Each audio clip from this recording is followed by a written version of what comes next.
Welcome back to our series where we're talking about pumping tips in specific careers. Today we're going to be diving into nursing. Let's talk about some pumping tips for nurses. Okay, first tip for you here is to learn how to pump fast and efficiently. I already know that these are two skills that you do really well because that's what nurses do. We are fast, we are inefficient. Because if we're not, things start to fall apart. And so you just don't have time to spend with long pumping sessions. If you already took the time and effort to step away from your patients and your coworkers to pump, we got to get it done. So there's a few things that come into play here. The first one being flange sizing. And I have another video on that, which I'll link up top and in the description for you. But finding an appropriate flange size can make a really big difference. And even knowing that it's not a one size fits all, I tend to attract a lot of labor and delivery nurses and postpartum floor and stuff like that, which is where I love to live anyway, because that's just my land. But I'm always surprised at how much lack of education there is, even from IBCLCs.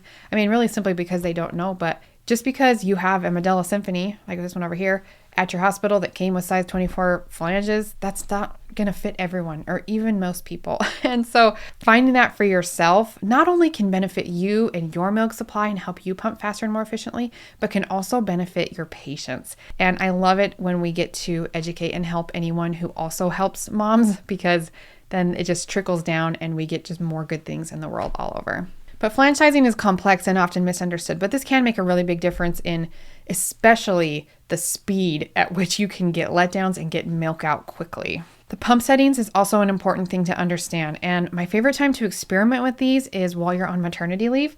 If you're already back to work, we can still do it, but really figuring out how your pump works, how your breasts respond to your pump, and figuring out the settings that work best for you. Again, we're shooting for fast, efficient milk removal so that you can keep breastfeeding, but also get back to work. When I went back to work, I feel like I kind of thought that it was just plug and play, like you just put the pump on and just hit go.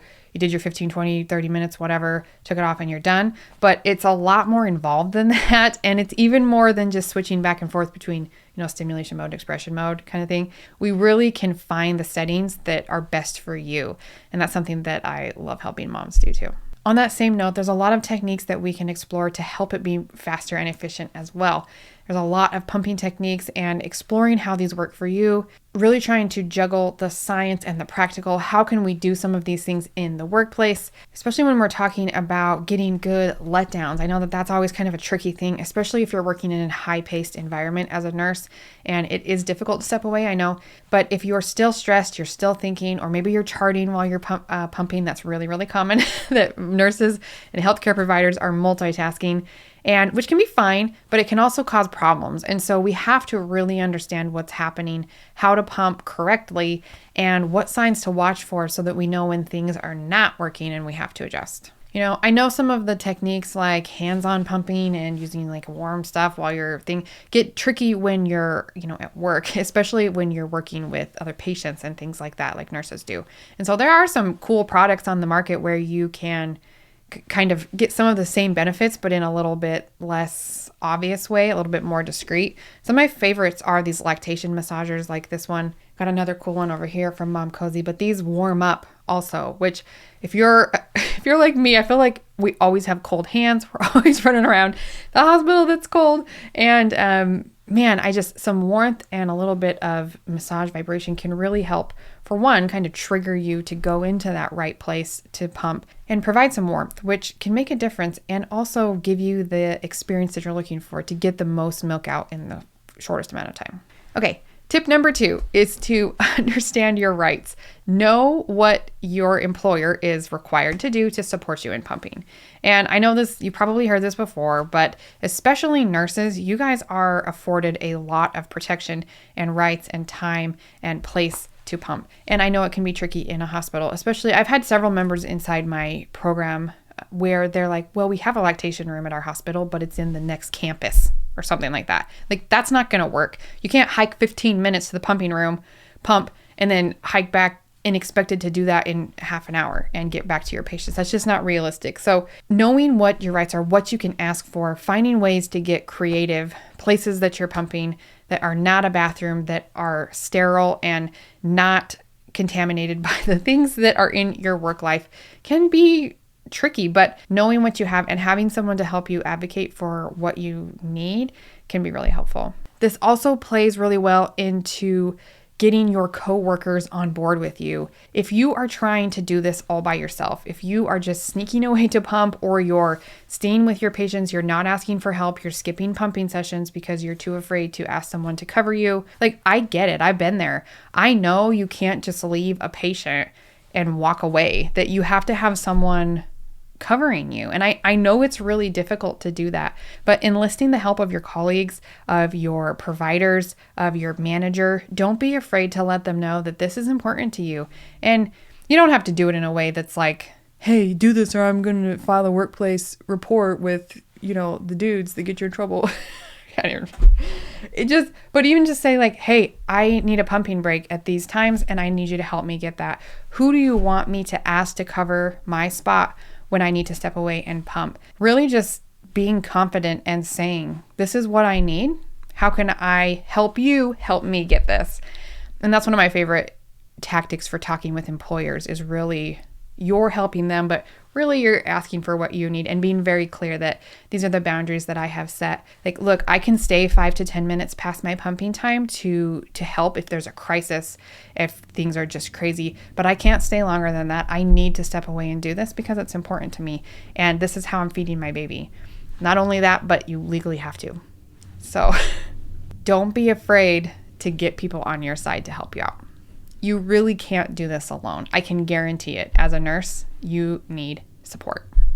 If you're still not convinced, think about if you had a colleague that came to you and said, I really need to pump. Can you cover me for 20 minutes? What would you say?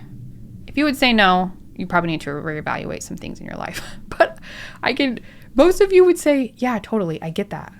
And it's going to be multiple times a day. I know it's hard, but this is a short time in your life and you will be able to pay it forward in your career. I can almost guarantee that as well. Last tip I have for you here is to be adaptable.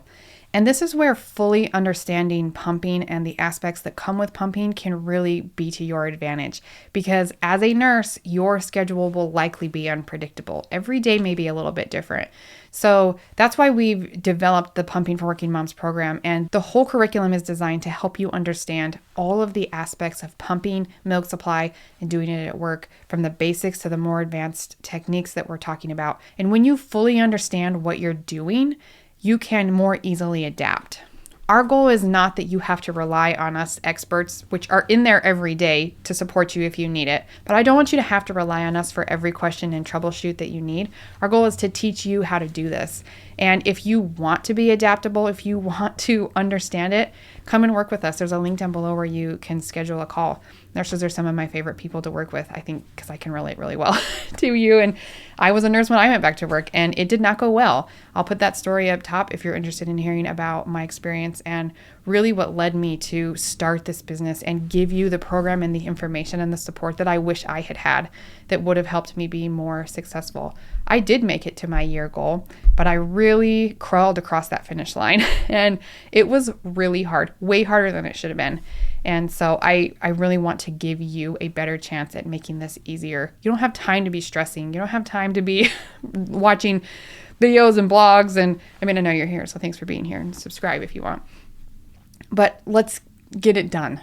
Have easy access to an expert so you can just ask questions. Anyway, kind of went on a tangent there, but being adaptable is really important. A general rule that I kind of like to advise, especially people in healthcare fields, is it's always better to sneak in a shorter pumping session early than to put it off and go later. So if you know that you're popping into a procedure or something, or, a birth or whatever you're doing, a cardiac event, wherever you're working, that's going to push you past your pumping time, it's almost always better to sneak in a short session, even if it's lower output before, and then try and catch that up later, than it is to put it off. It's so easy to skip pumping sessions.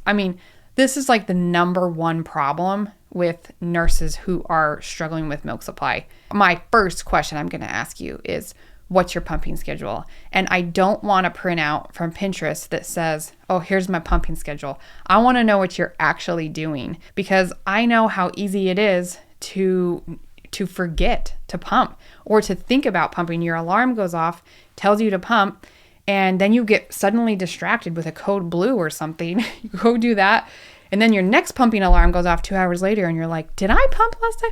I remember thinking about it. I'm pretty sure I did, but you didn't.